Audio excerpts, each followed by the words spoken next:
session. So she'll be joining us on our next meeting. Right. So, man, I'm Daniel. Good to meet you. It's a pleasure. I'm gonna have you sit over there and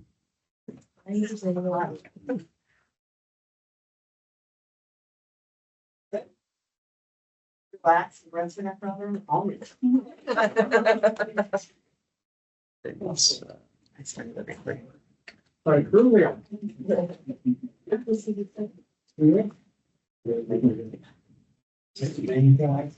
It's temporary. I'll get you a fresh one when we have all the names. We're just not typing here. Right? I'm just looking like. Uh-huh. Well, I wasn't gonna say that. We're not on a thing.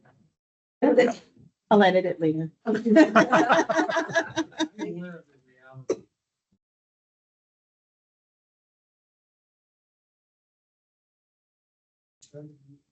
Not yet. We're waiting for one person, but we're about ready to call it. And Good serve on this.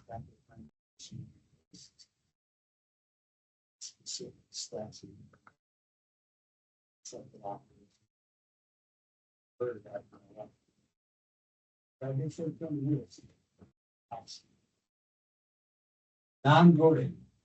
Yeah. Your name is all over there.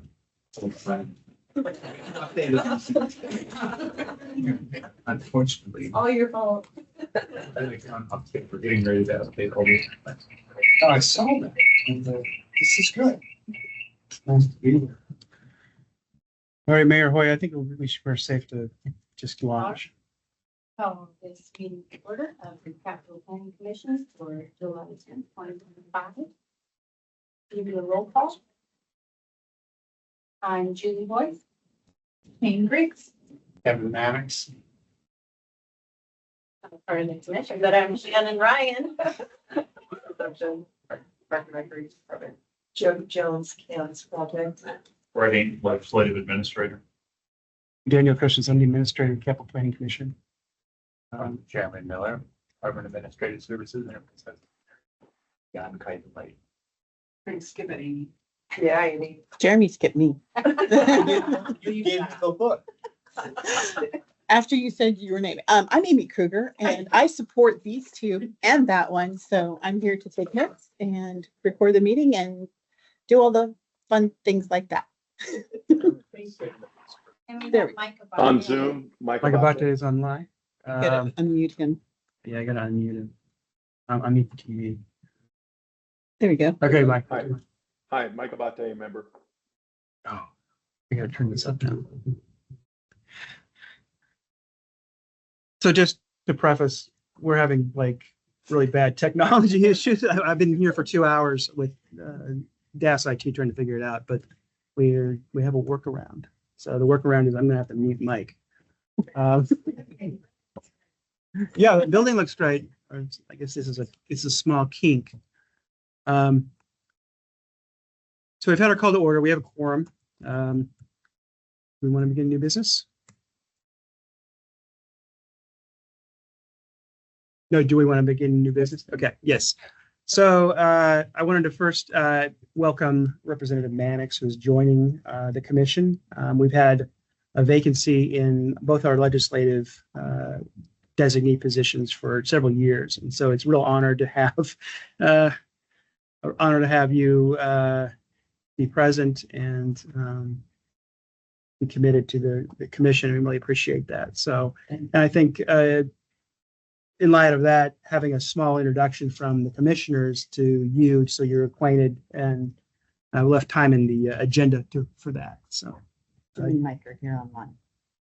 we'll point to Mike when he's ready, and there's also Michael Slater and Jim. Yes. Okay, so I have to. Sorry, Michael and Jim. We're having our microphone system died. Or they die, it's just inoperable. So I'm having to mute and off mute from the TV to avoid a feedback loop. So just when you have a comment or something, raise your hand and then I'll take you off mute and then I'll shut up. So there's this crazy feedback loop. Is that fair? Is that good? Yeah. Okay. So when we get to you for introductions, I'll let you know. I tried to get there in person and I had to turn around and come back.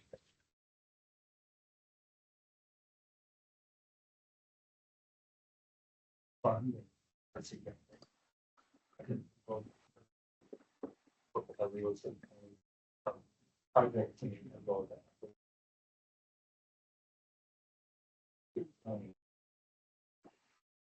People, I'm immediately adjacent to a Capitol Mall on D Street. I've also worked for the state for 20+ years. In the area, you know.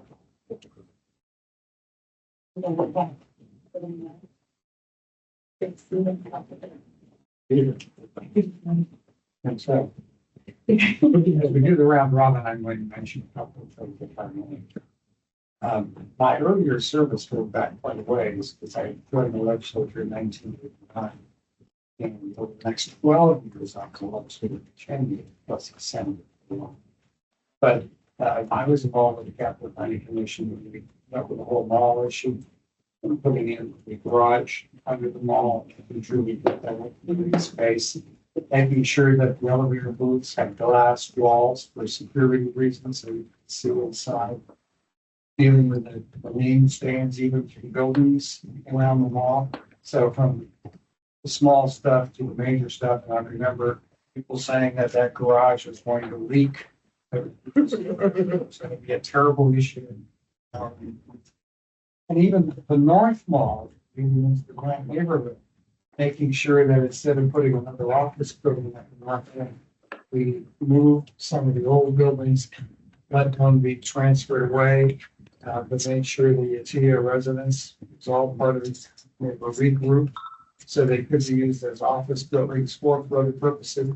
But we mellowed our way into the Grand neighborhood rather than some state office building just what I'm getting at is over the years, the Capital Planning Commission has been a very good vehicle for us to pay attention to sensitivities to consider.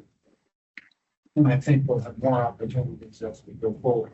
And I think if our Capital Planning Commission is extending beyond the actual capital mall area, we have to stop and we'll start thinking about the state operating or things like that, because it used to be all of Salem and some surrounding areas.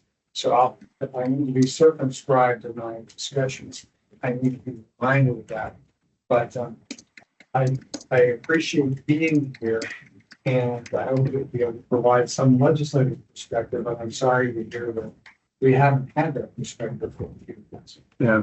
I'm aware of your previous experience, and I think it's very welcome to always have a historical perspective and also some sort of legislative eye on what we're doing, and it does extend beyond the Capitol Mall. So, and I'll get to that a little bit today because you've joined at a really great time where we're gearing up to do some work. So I think that perspective will come in really handy. So let's go to. Well, we're just introducing the commissioners right now. These are our guests. I'll say so. My technique here is mute me and then unmute. Mike, and then Michael, and then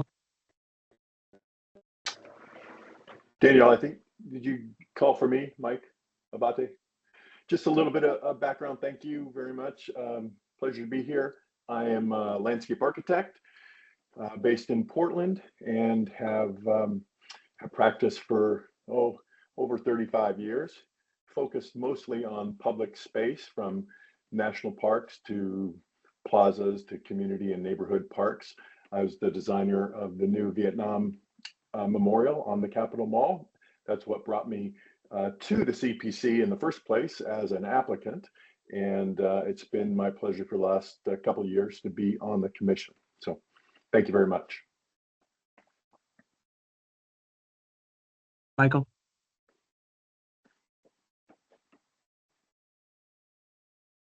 Muted.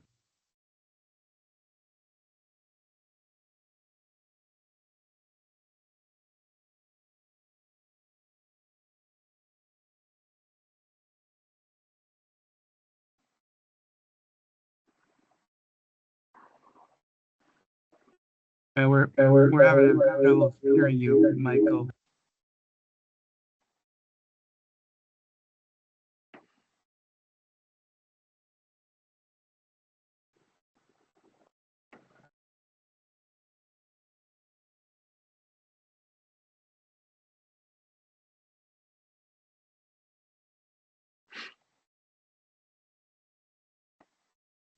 Okay, Jim, let's try you. My name is Jim Bauer. Welcome to the commission. I've been on this group for, I think, about 3 or 4 years. My background, I spent a lot of time in Salem being involved in community groups and nonprofits on their boards. Probably the thing that got me most interested in the Capital Planning Commission is I was at Willamette University for 23 years, and facilities and planning was in my portfolio of work. And a lot of what happens, at least on the Capitol Mall, was always of interest to me at Willamette. So delighted to be a part of this group, and that should be the most I can tell you for now. Thanks, Jim. Mic back on. Okay, so those are the introductions. So our first item of business is, I'm just going to take the lead on this for right now. Let's go shrink my window.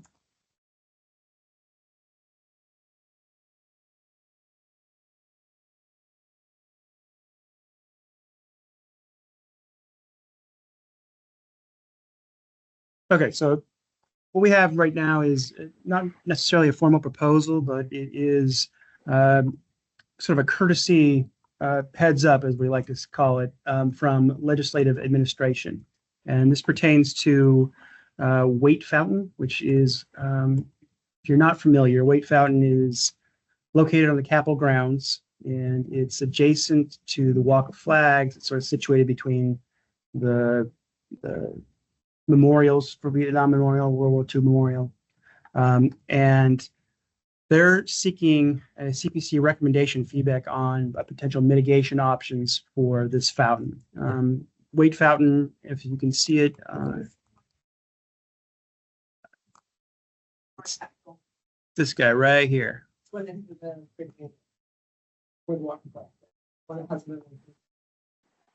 not real thing. It was designed after the thing that said.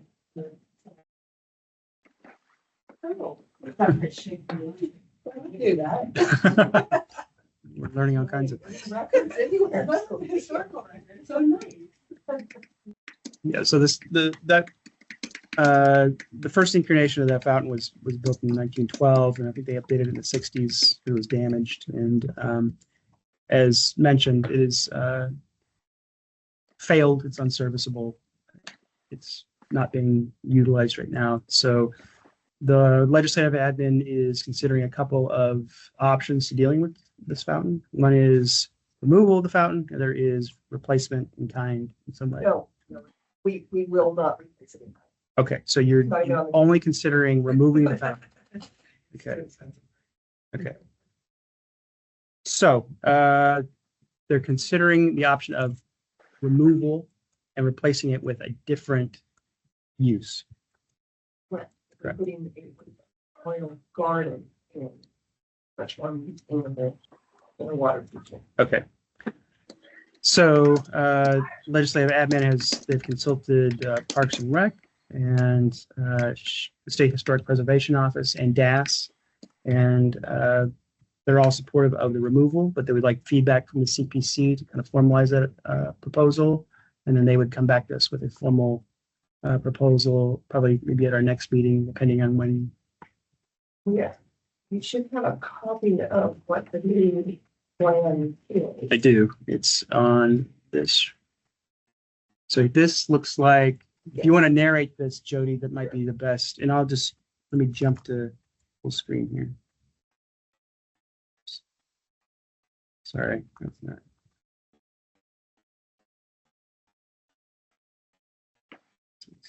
My way. There you go. Okay, for the record, I'm Jody Jones, and I am the CAMS director, which is doing all the construction work at the Capitol.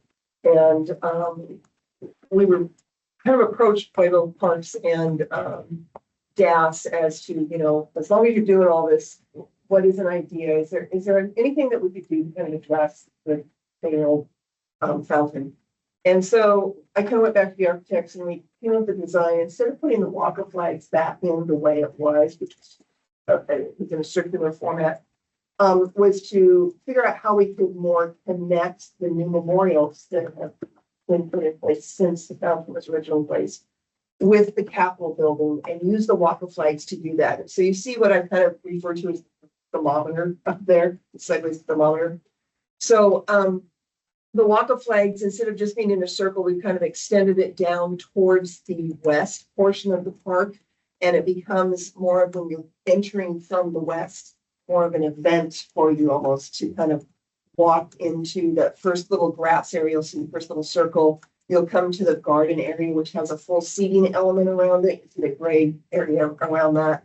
And then into a larger circular, and the walk of flags will go all the way around that. And on the east end, I don't know if you can really tell, but just to the right-hand side of that circle, you'll see two lines. Those are the tribal flags. So if you recall, tribal flags are up there also. They were placed in 2009, I believe. The walk flag is dedicated in 2005 by the foundation, actually. And so we wanted to kind of keep that configuration for the tribal flags, and that's what would be those two lines there, just bringing them a little further west from where they're currently set. And the idea also, you'll kind of see from Court Street to State Street, you'll see the sidewalks that connect there. We are requesting, required, how we want to look at it, by the city to have a pass through for a bike path. And so we're incorporating that into it also by making a wider section of the sidewalk along that so that the bikes can easily pass, and then we can still have the pedestrian traffic going through there. But this is a concept that we're basically bringing forward. We haven't taken it as far as looking at what the materials would be or anything like that, but I guess I'll just leave it at that. See if there's any questions with regards to kind of what we're proposing to show them. I don't know. I have one more here that I got You from. got one. Yeah, it was Okay, that gives you a little kind of a feel for what it looks like. This is looking with the larger piece on the left-hand side, closer to the Capitol. And you can kind of see how it just kind of brings you from one end of the park to the other end. And there'll be plenty of, like I said, there's a seating element so that you can look towards the gazebo. If there's something occurring in the gazebo, you can look towards the Capitol. It's a great space. Also, a lot of when the times when the kids come to visit, especially when it's nice outside, there's really no place for them to gather. This allows that, and it still leaves some green space, and it actually adds more green space than what you currently have with the Waite Fountain out there. So. Just one of those super more exciting. Yes.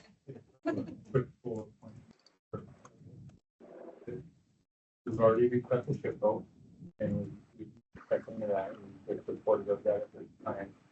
Obviously, we'll also do and conduct neighborhood recap, as well as federal recap for this project. This is not the project deliverable that the CPC will approve. The intention is that there's something to be had to the general feeling is, and then that way we could actually on the project move forward, design what it would look like, select material, and come back there. The complex others for the final. Yeah, two questions. One is, how and why has the fountain failed? Yes. So we turned it off in the eye versus before. That's before that. I was on testing when we had talked to top and they did with lamp. Water. Yeah, before first, we closed it during the virtual meeting. People of all one. I believe this one is not on well. So this one is not on well. So the remember in 2007, 2008, we actually got donations from the public in the city. We felt running going to want to be on there. So the other two, the wall water and that one's right. You're on your names. Those still have functioning and running the wall water.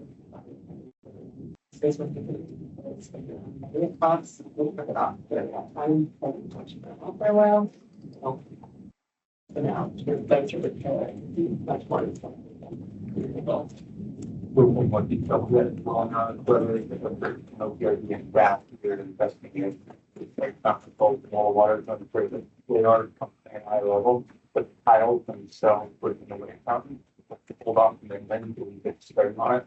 And that's just from the eighties and actually all the way to the room that we thought.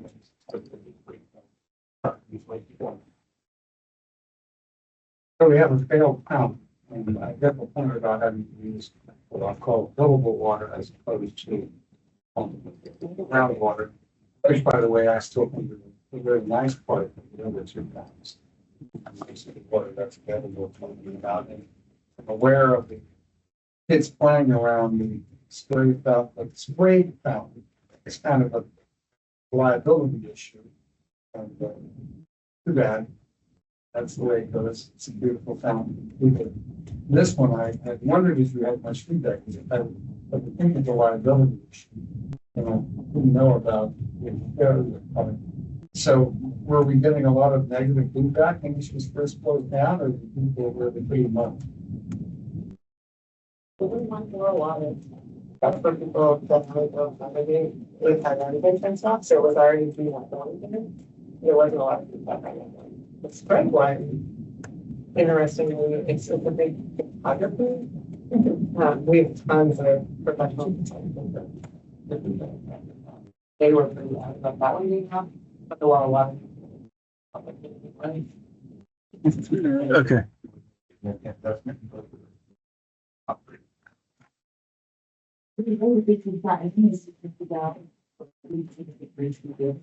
As for courtesy, as one of the doctors that I didn't have a conversation with Brad, that the more that it was. If that's the case, if the document is, you look at the argument of that statement, I don't know that. It wouldn't take any more space. I think it kind of is. It's just not, it's just narrower than what the original, what the Waite Fountain currently looks like. So it's basically already in that shape with kind of the curving in at the ends. So I didn't talk to them about that, but they may have already picked up on that when they decided to already. But one of the other things that we would make sure to do is, and if it is indeed design or something with regards to Hatfield, we are already going to put some kind of a QR code or whatever Parks does now to talk about the Waite family history. And if that's a component of it, I would love to have the information so that we can add that to it, because yeah, that would be great. Thank you. Now we still have the west one, the small statuary or whatever it's. Is that still there? It will stay there, yes. That is considered a significant element, a contributing element of the park, so we will not be touching it. Answer the bicycle. It would seem to me that we prefer to say bicycle would be walked through rather than just raising the question. I think it's a city requirement, so we would need the city to tell us that we can put those kinds of signs up. Because right now, we have to give a pass through that they can ride. I would be happy to put signs to block. Why am I smiling? I'm sorry, but we can override the city of Salem with statutory. We can make it perfect. Agreed. If that's all that you want to do. serious about this because having the bikes But I'd like to ride have through there agreement to me from is an impediment to the park atmosphere.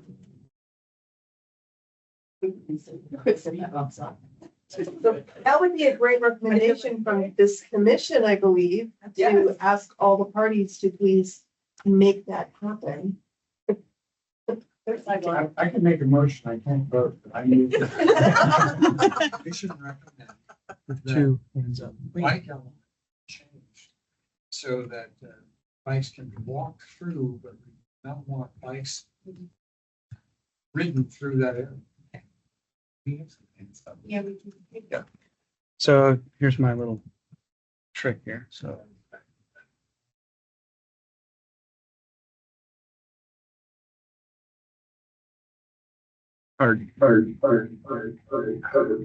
Mike,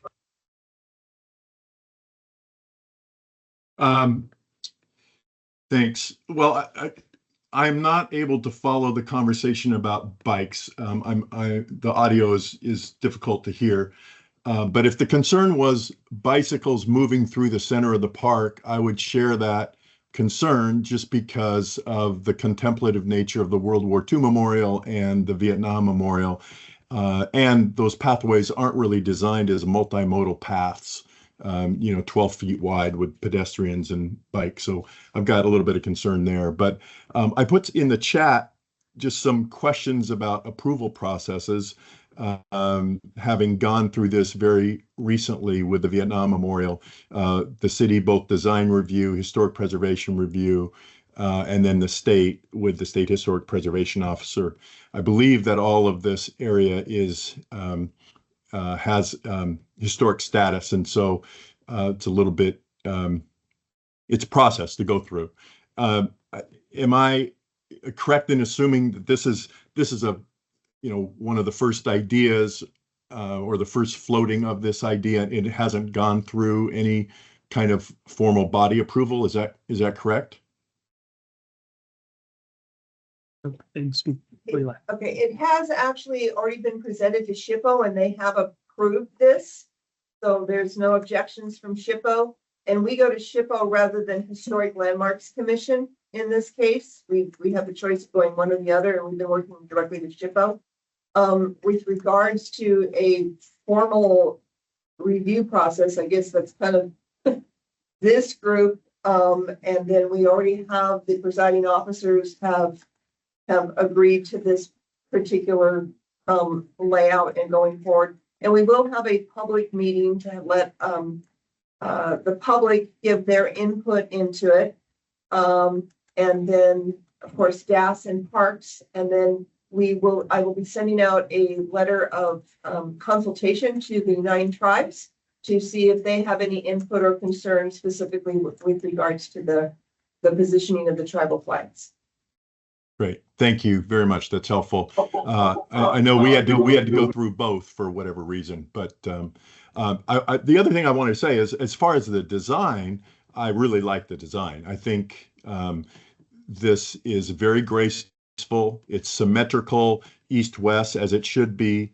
It breaks up the space rather than just having one sort of large void. It has the 2 circular lawn areas with the raised planter in between. So from a design and compatibility perspective, I think it's a good, strong, and sympathetic design approach.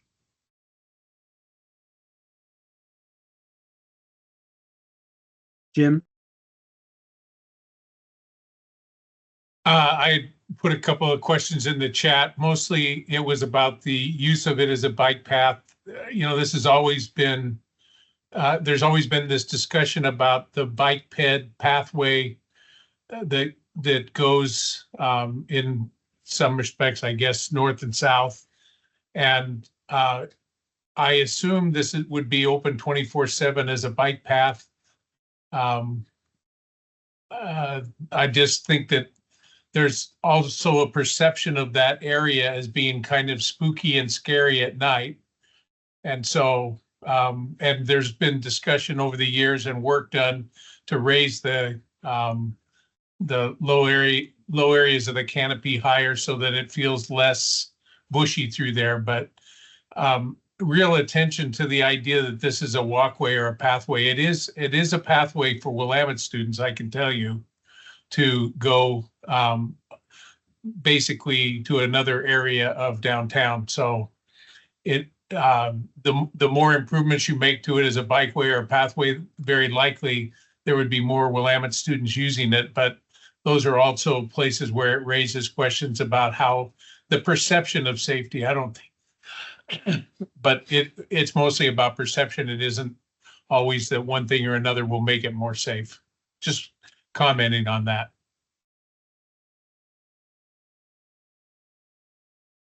Right. Thanks, Jim. Okay.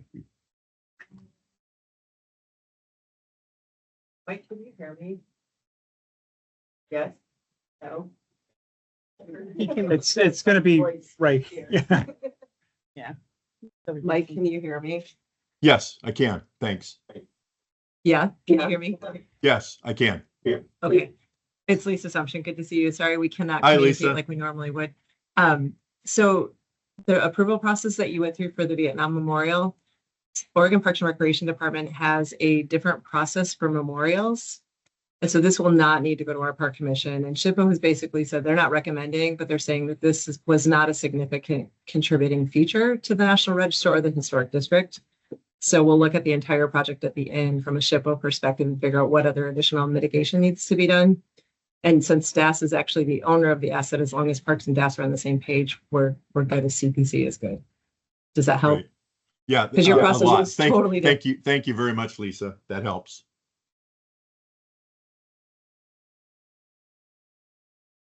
Back to the motion.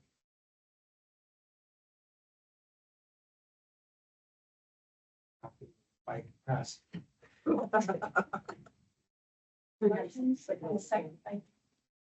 Second, vote.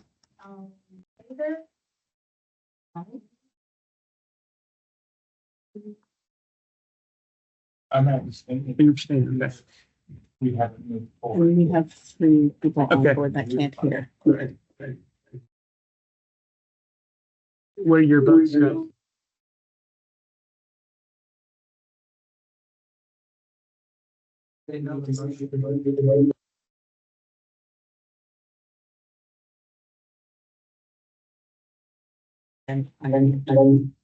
Okay, you guys need to vote on the motion, just one at a time. Start with Michael, then Jim, then Mike.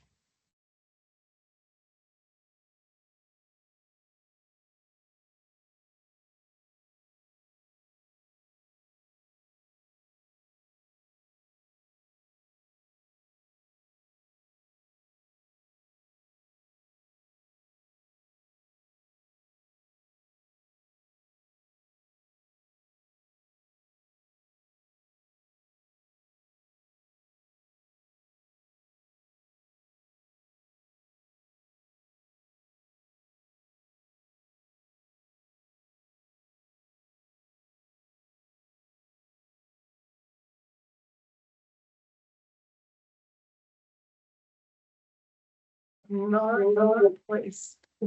We are not placing lighting because we do not want to encourage people to be in the park at night after dark. So, that's why we don't have lighting out there. The plus is it's a much more wide open space out there, and we do have cameras that, focus down in that area, so it is 24/7 monitored in that respect. And this has been. Yes. The motion that prevents. And the signs on the Yes, my phone's. south side, there's sometimes food truck. Parking lot area. So currently, we have a food truck parked there simply because the cafeteria within the Capitol has been closed.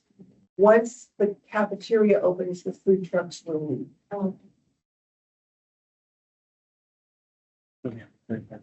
Anybody else?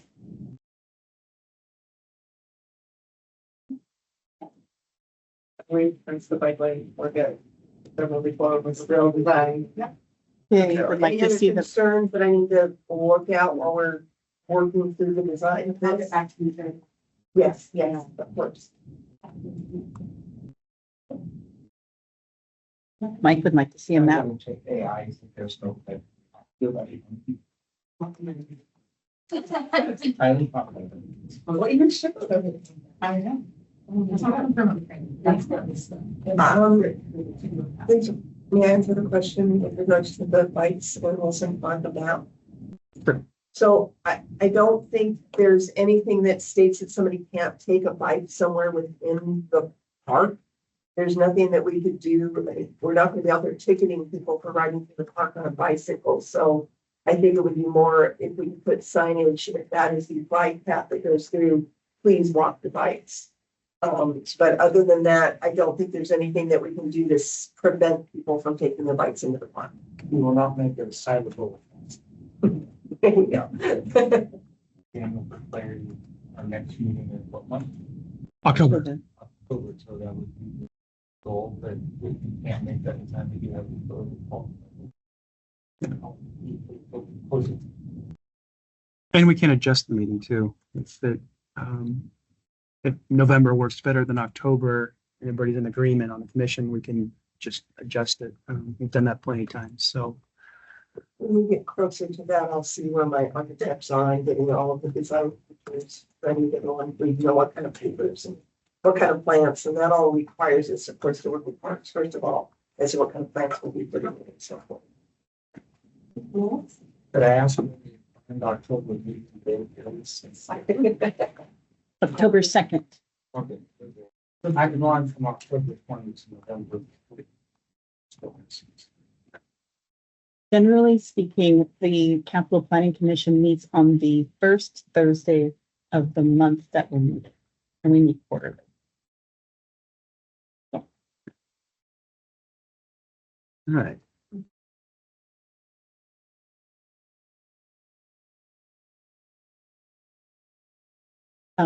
Sorry, Mike Abate says, would we design paths that allow bikes differently from those where we do not want bikes? A hierarchy of paths is a typical in a park development.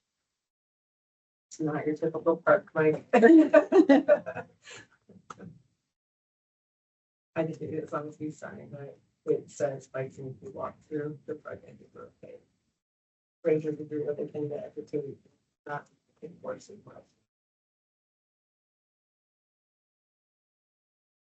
Okay. We can move on. It's getting started.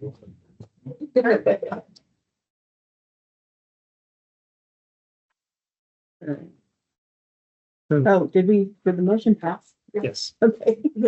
Mike just asked and I'm like, I don't remember. Yes. No, Jeremy. Jeremy. So we get, it's difficult when it's a DAS project, to vote on your own project. You're part of that. Thank you, Jody. Lisa. Thank you. I'll watch for that information. Thank you, Jane. Well, you're more than welcome to stay because you're a part I'm of it. just, I'm gonna need to learn what you're doing. Okay. We got a small project going on across the street. Thank you all. We gotta thank them enough. If they weren't willing to do this, we'd be opening this back up and have, fountain. And people would be like, really? Have a broken fountain with this beautiful project done. So I'm very happy that they're willing to help. It's built into the budget. Okay, the next item of business is area planning and especially the Capitol Mall. So just an overview of what we're going to discuss today.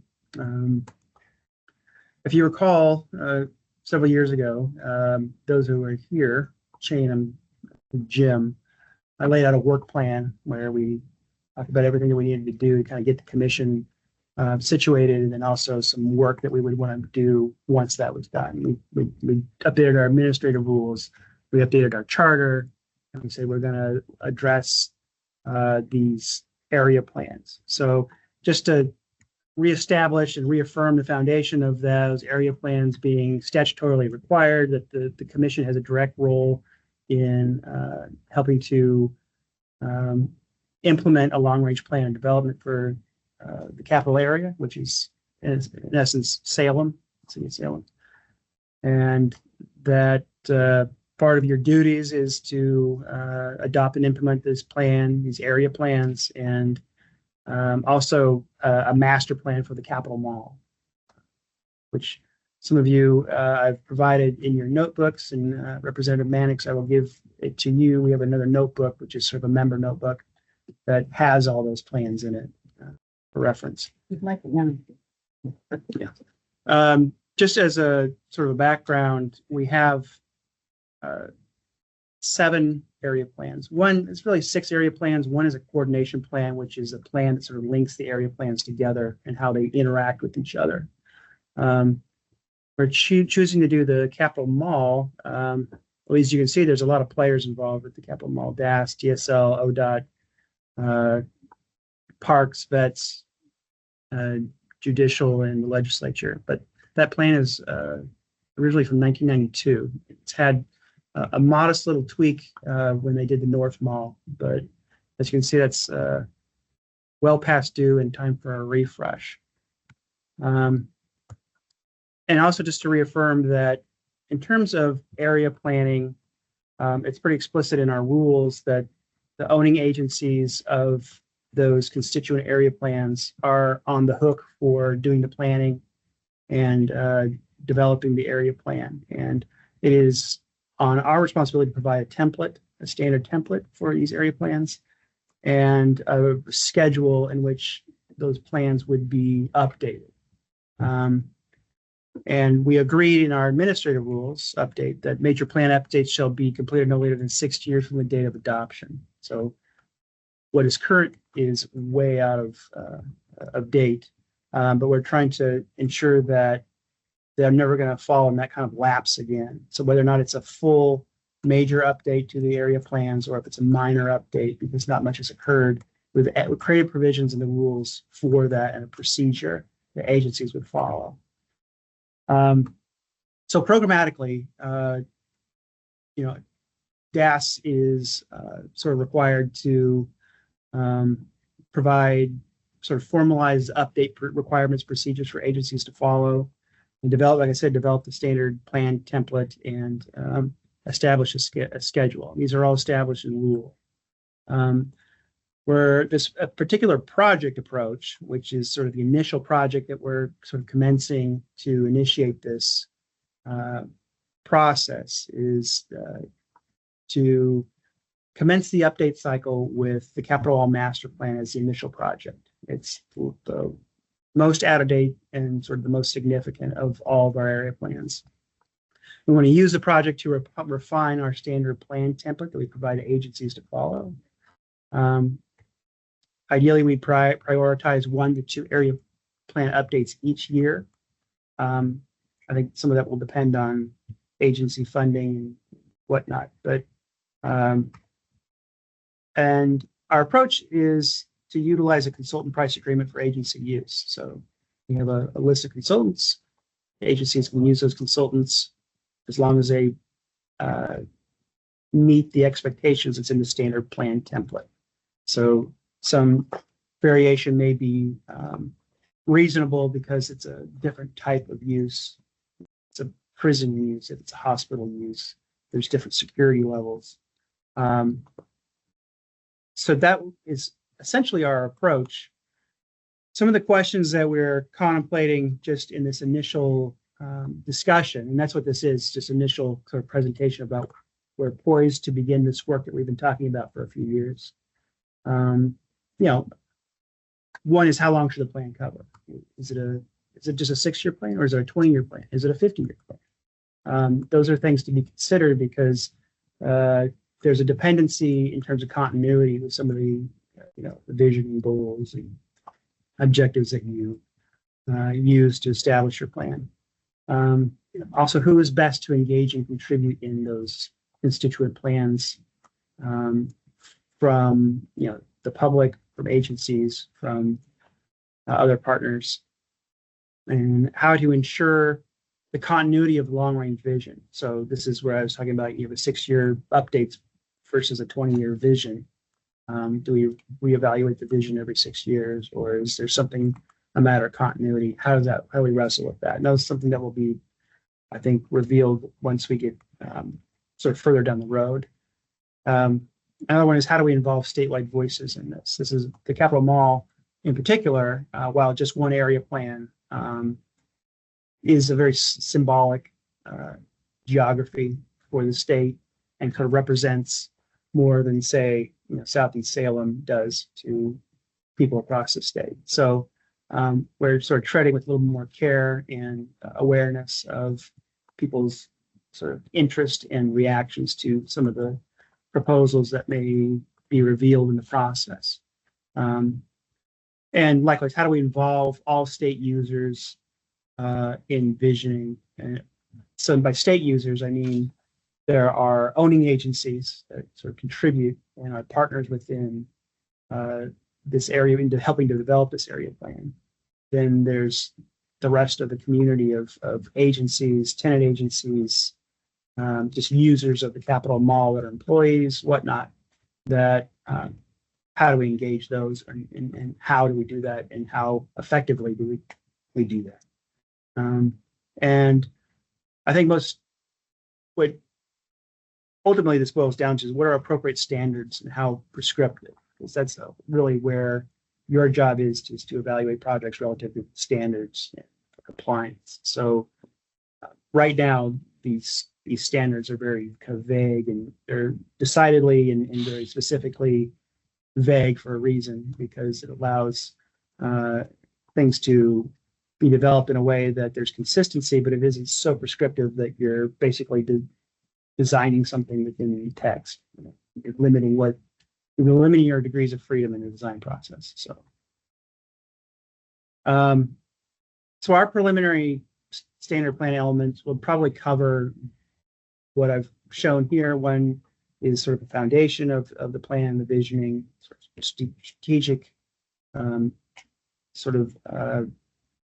approach for the agency in that area plan, and sort of a comprehensive site analysis, which will involve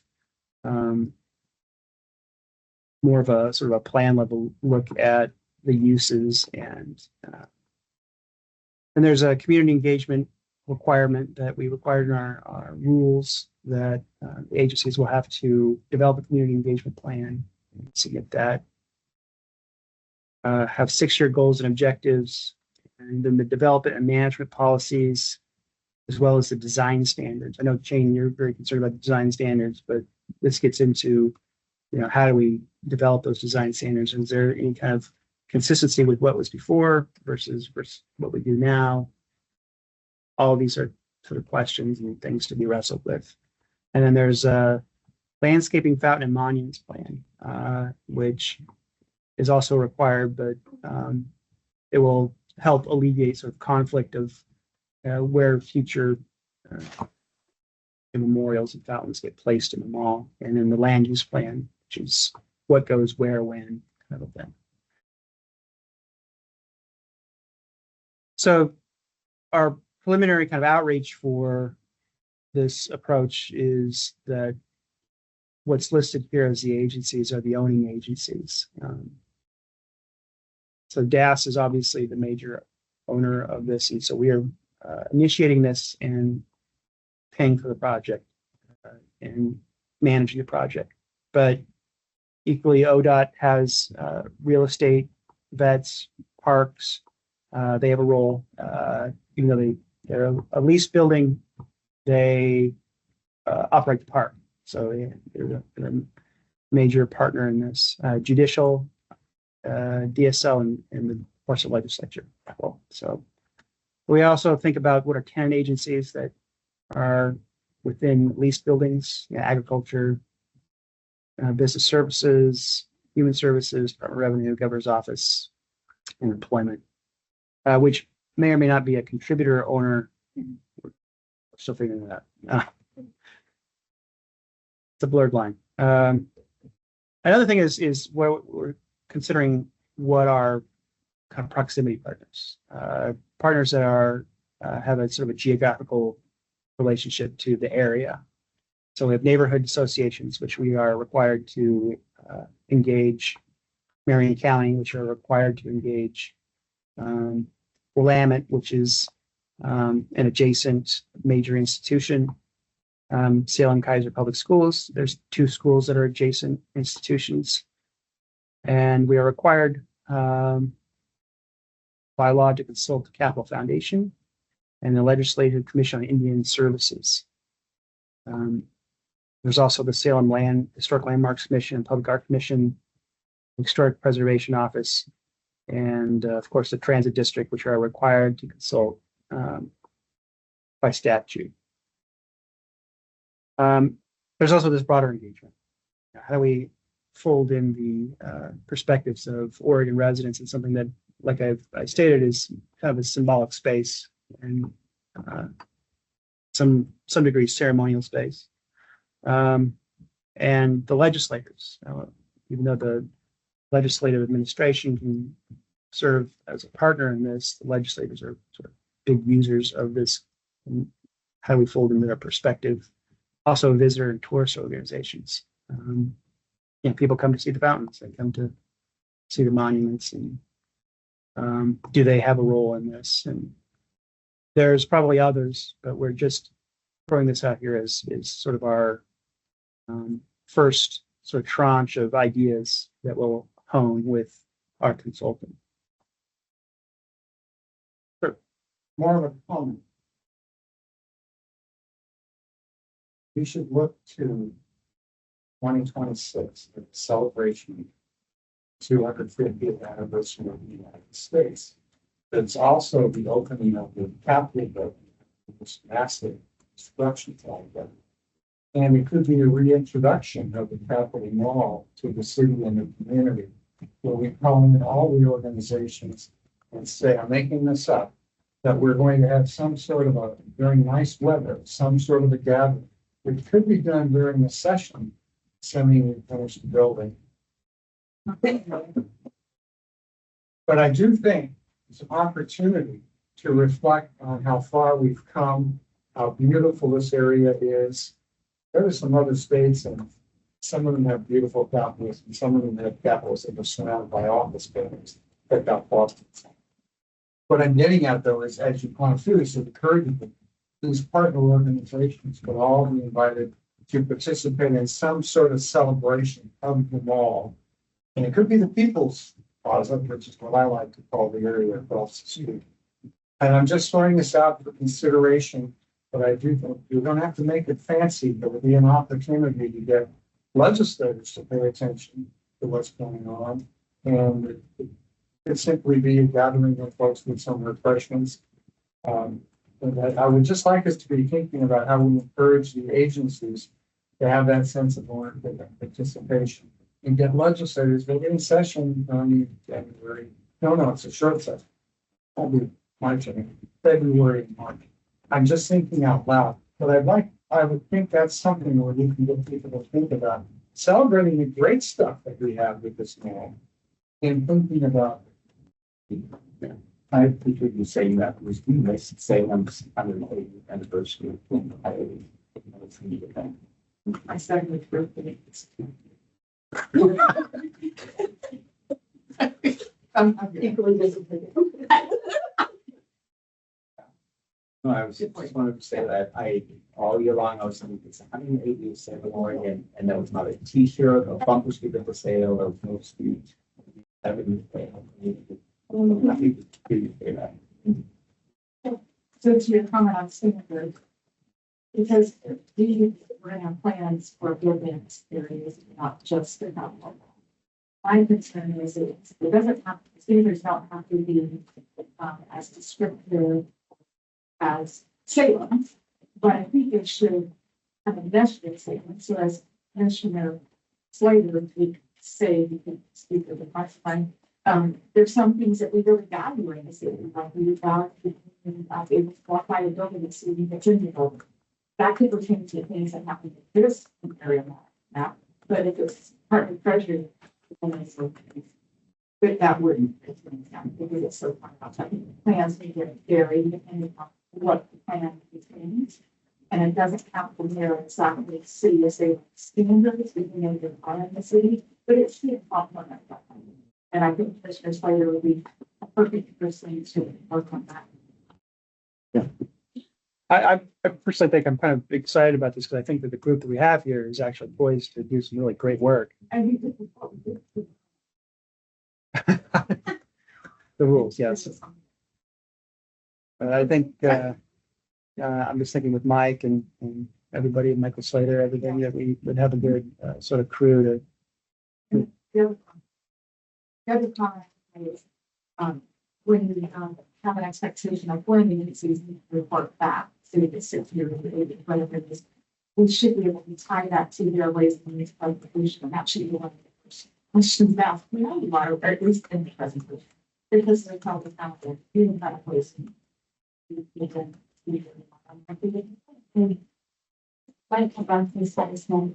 Okay, hold on, let me do my trick here.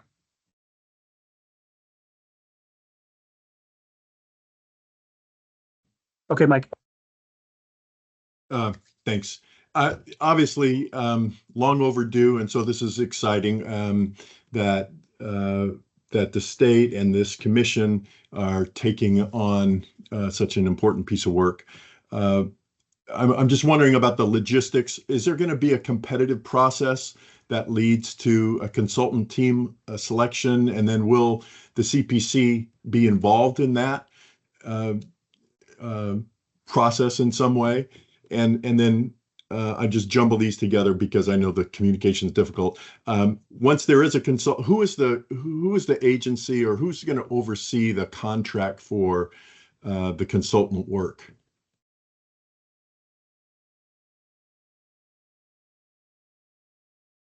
Jeremy, and speak up, please, because you're far away. This is all we've got. So what we're intending here, we have a price limit for architects.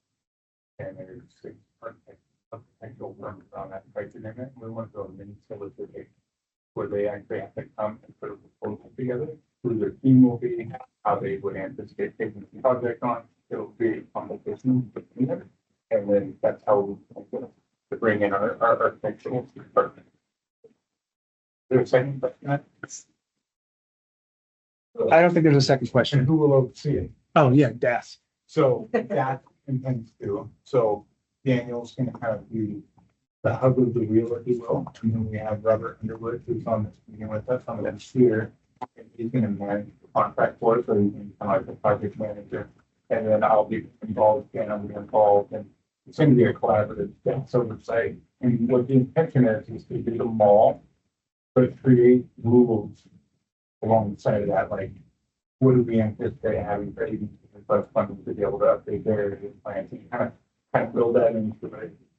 When we do the capital mall area plan, what are the difference between those 6 plans, and kind of build outlines for those, and then have synergy between one, but it's mostly have the deliverable, really same technology that's deliverable, same data to update, so then you can go from one to another, and you feel like you're still doing the same thing. And go to this. So I have a fun comment. Looking through here. The North Mall Task Force, final draft, April 1995. I was vice chair of that 30 years ago. See?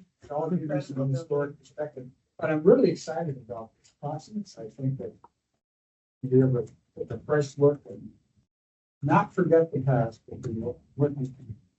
And with these questions that we have to do collectively, put these slides together. The intention isn't necessarily to answer the questions today.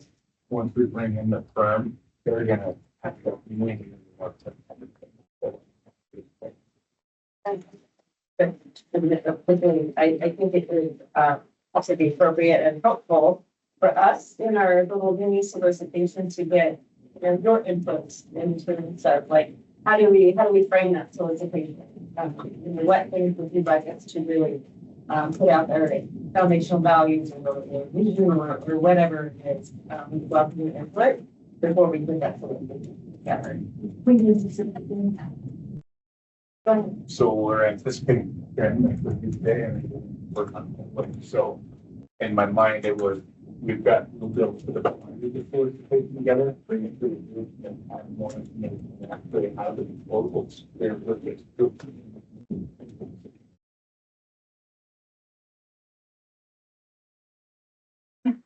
I have a question maybe for the task force for ownership of the buildings. So on the capital mall, the agencies don't take care of the area of the building, other than they're not doing planting, resurfacing, any of that. Right? It's not like revenue owns the building there. So employment. Oh, that's. Okay, but they don't do any maintenance on the outside, but they probably clean the windows, but they don't do the flower beds right outside. We need the flower beds. Okay. Yeah, anything else for the HCD asset itself? That's all of it. I'm just trying to think that through when there's if there's something in the plan, the agency is in charge of like their corner of the mall. So that might like scared, or if it's clear to them what they're in charge of or not. Or we should send in a way that it's clear to them. Because I went to the Marion County Taxes and Office, like the ones the revenue building, and it says gas, flat, revenue. And then for the address, it gives the motor pool as the address of the owner. That's a little weird. It's the same for employment. Sounds like a And glitch. I've looked at every other agency on the mall, but it's a little unclear who owns it and owns possibly decent cars or what. So for the ODOT building, we own like the rent that we don't real estate, but we maintain everything around it. ODOT, the whole back to the. Yeah, on the third hundred, so. I think they own dirt, we also own the dirt under the Department of State Land. And they own their own building. And that's a lease security and way far away. I'm just pointing that out. I think when we do write stuff, that it's clear. Like expected. Yes. Yeah, in fact, it's too. So I asked, as long as this guy wants employment, like, wants to go on. So there. We don't transact often, and so it's been, I think, less than uniform. It's not straight up messy. With the course of decades and whatnot, so I'm not surprised, but it is established that staff is de facto state of Oregon for the executive branch, unless otherwise specified. Yeah, and I said, I just looked at the Marion County taxes on the plate. Yeah. And he has that slash whatever that agency. Just I recall the legislature in its goodness, the person in charge of taking care of the grounds instead of the legislative, like taking care of it. On the other hand, that turned out to be a winning thing. It's part of this big done. we all know it's the difference. Let's work there. To compliment. Okay, DAS isn't doing a good job on that. I'm not putting the glass down, I'm putting the legislature down.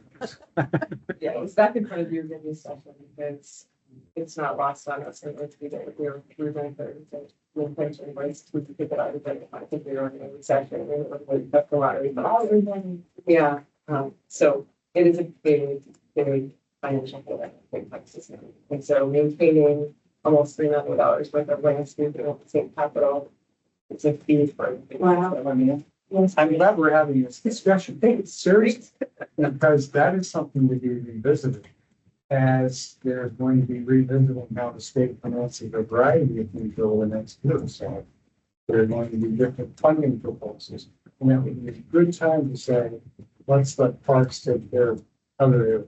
So let's keep that in mind. we're happy to do it. It's assessed like we do the other agencies that we were the own things. It's the bigger. Well, this is good to know. Thank you. So just to conclude, our next steps are procuring the contract with the consultant team, providing those solicitations to the commission, and we'll also be working on a scope of work. And our next meeting, we'll have our first project update. But depending on where we get in that process. Okay, so Mike thinks that the CPC should be involved in the selection of the consultant team, and he would like to see the list of the 6 pre-approved consultants that they're talking about approaching for price proposals. And it's with the paper. The proposals together. Into selected numbers, so we could get out there. Okay, so you want them to forward. Typically, you'll see that. Since I made up the numbers, I want to be perfectly clear. It could be To be 20. fine. I think it's less than 6. What a fun. I can share that with Mike. If that's all right. Yeah. Yeah. It's kind of the usual suspects, but yeah, we can. So what I heard that differed from original plan up there, so October, I was waiting, the call special meeting, if everybody's okay with that, because we don't want to get too far down that scoping without having input from you. I don't want. Yeah, okay. So if you see a meeting invite come up, you'll know there's progress. Yeah. And are the, architects local? Doing this for when they're, Sarah Architects, DLR, Canterbury Abbey. Anchor Morrison. Anchor Morrison, thank you, and there's one more, I think we've got it all. I think we can do that here in the I don't know the price for it. This is kind of, and we don't get any compensation when you say that the service on our road.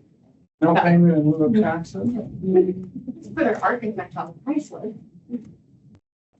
Yeah, I just don't know that, I don't know that we can say where they have to be, the way the, some sort of equipment is supposed to pay them.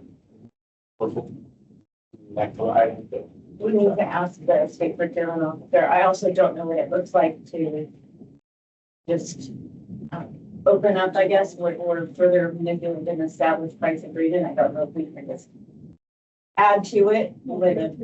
Yeah, I'm curious to know. the direction we could go is the open solicitation. But that's going to add, the reason we were going up right in there, faster, I probably not much. So we can do that.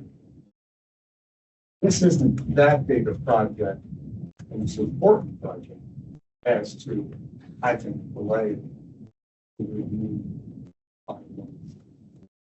It's not like they can't. Sure. I mean, what's another 5 months after, or 2 years? Yeah.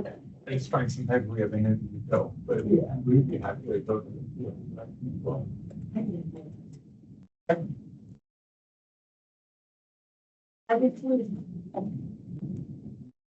Mike, what do you think about that? Didn't hear, I'm still working on trying to type it out. Am I live or can you hear me? Can you hear me? Daniel, is it possible? Yes, we can hear it. Okay, thank you. Well, obviously I'm a landscape architect, so I'm a bit biased, but this is right in the wheelhouse of a landscape architect, right? A capital mall master plan that includes everything from structures to vegetation to infrastructure and irrigation and all of that.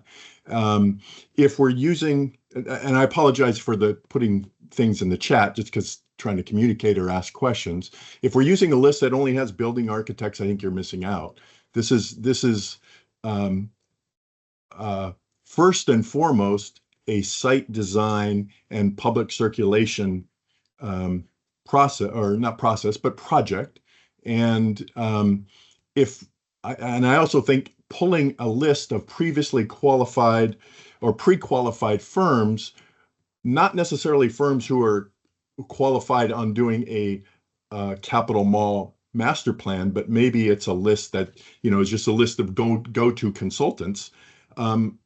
I know national firms who would be interested in this, and I know we might not think it's that big, but it certainly is significant because it will probably, since it's been so long since the last one, it's going to set the stage for the next 50 years, even if it's a 20-year plan. So I don't think we should move so quickly because of ease of procurement. Oh yeah, we already have 6 people that are pre-qualified without thinking through how do we get the absolute best team together to do this work.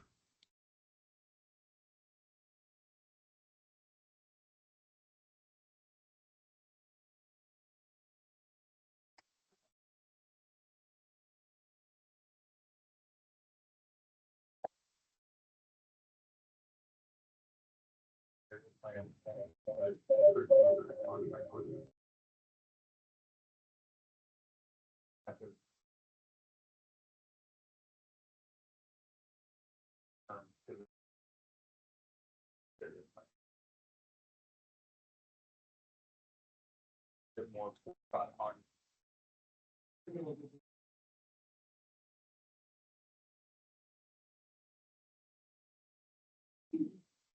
Any other questions?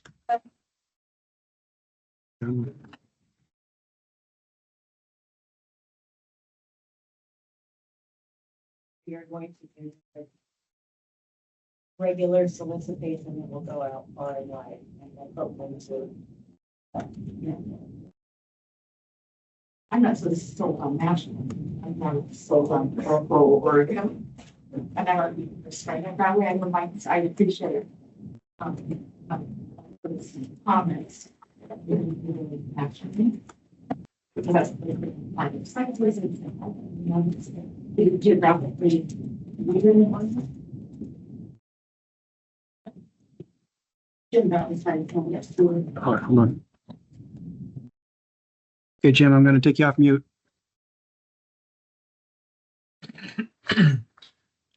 I just, first of all, I'm very excited that we're moving this forward.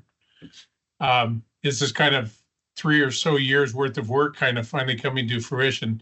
The only point I wanted to make, and I made it in the chat, is that, you know, I think our vision of this was that it was going to be an idealized plan and somewhat of a living document that would be a template for the other plans. And so as we're onboarding a consultant or the group to work on this, I feel like we need to make sure they understand the breadth of our work in trying to do all of these plans one after another, so that they can have an eye towards that in how they construct it and how useful it would be to a next group.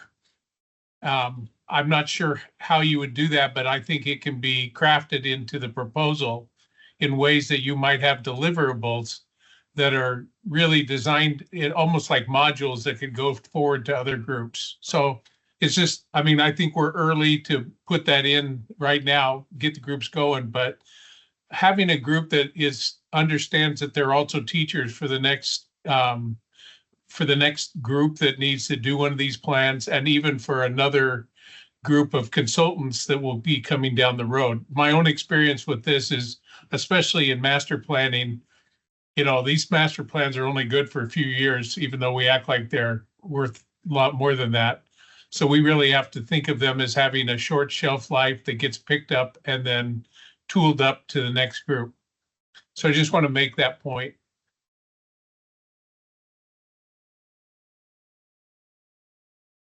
I think what you do is you put out a request for proposal.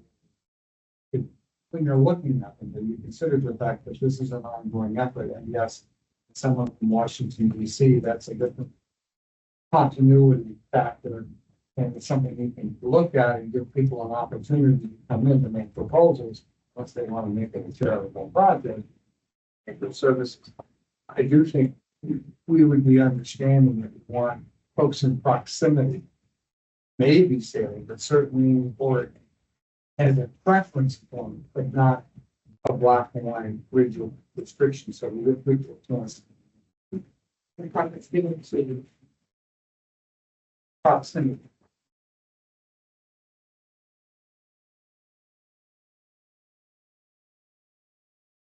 Any other thoughts? Yeah. Comment was made to create a contract that the contract all of the area. My only hesitation there is when the case for those other agencies to be able to pay forward the contract. That feels like we really need to concrete commitment to those funds become in it to design and support the work. Because you can't source the contract if they're not going to be able to fill it. And I don't think we should be talking about any kind of obligation for additional work. I think the point being that we see how well they do with this, and other agencies have the opportunity to consider them for additional work, but they may have their own unique design. That way, we're not obligating other entities to certain financial obligations. We're giving someone a chance to shine working with us, which, by the way, I think is an encouraging thing. We don't say this sets you up. It's just, here's your project, here's a wonderful opportunity. And by the way, some other agencies later are gonna be working with us. Be nice to see how well you do without making them.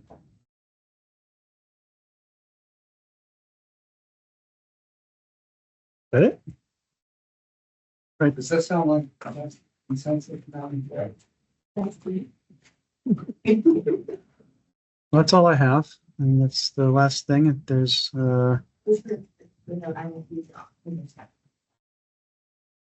Meeting on the first, Second. The first Thursday. and that's on purpose. Sorry, that was a little confusing. The first Thursday of the meeting month. I got first. Yeah, that's the second.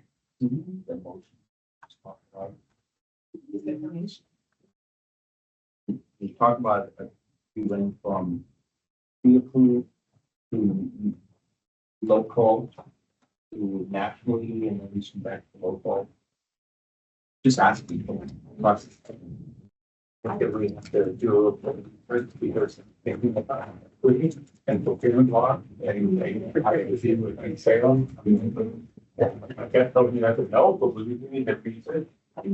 And then, and when the month, when you have to flip forward, some knowledge. Yeah. Let's go forward, but move forward. I think we'll just take it under advisement for how we proceed. And then once we have a solution that is feasible, present it to you and we'll do a motion to accept.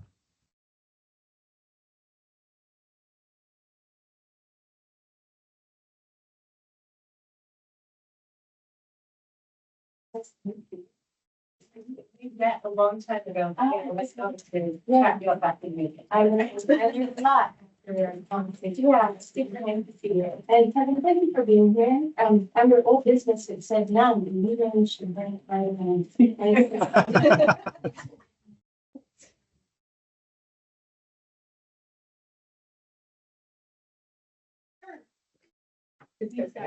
Thank you. You don't think this is.